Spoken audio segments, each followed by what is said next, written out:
بنتا ہے نا. استاد فرمانے لگے آدھا اسلام ہمارے پاس، آدھا اسلام ان لوگوں کے پاس، نان مسلم کے پاس. ہم بڑا پریشان، حضرت یہ کیسے ممکن ہے؟ ہم کلمہ بھی پڑھیں، نماز بھی پڑھیں، روزہ بھی رکھیں، حج بھی کریں، زکوٰۃ بھی دیں، باقی معاملات بھی کریں، پھر بھی ہمارے پاس آدھا اسلام.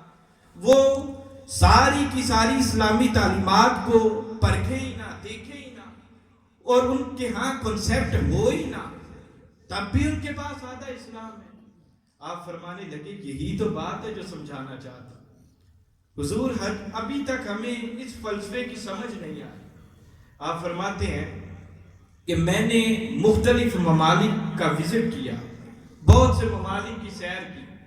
بزرگ آدمی ہیں اور سفید داڑھی ہے، کہتے ہیں میں ساری زندگی کا نچوڑ بیٹا آپ کو بتا رہا ہوں.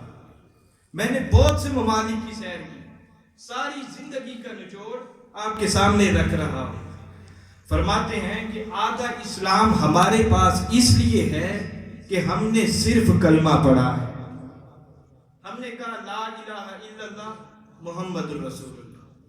اگر نماز کبھی پڑھی تو دکھلاوے کی نماز بھی پڑھ لی، روزہ رکھا تو دکھلاوے کا روزہ رکھ دیا.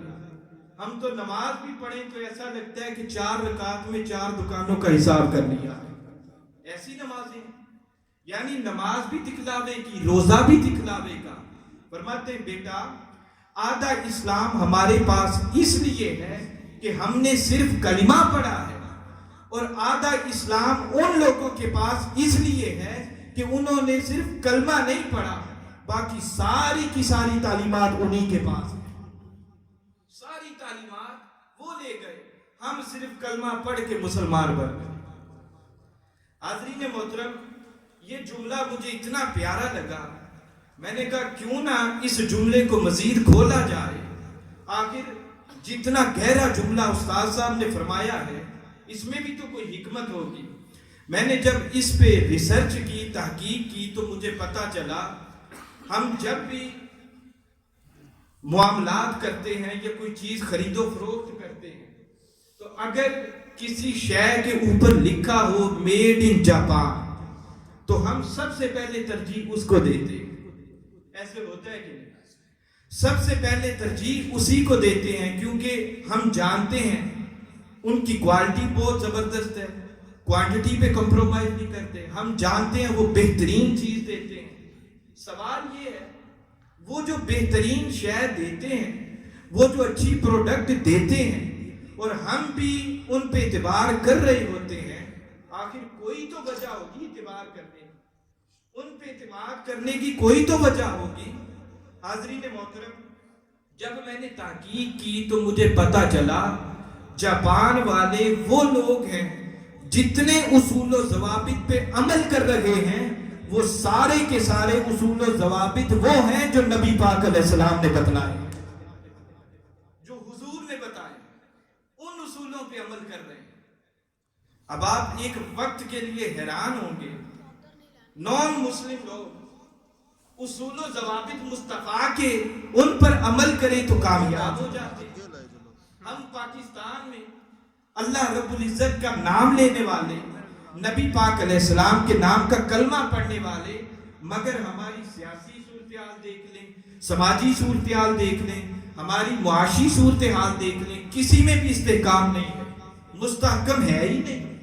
اس لیے کہ ہم نے ساری کی ساری تعلیمات جو نبی پاک علیہ السلام نے بتلائی تھی، ہم ساری کی ساری تعلیمات کو ترک کر گئے.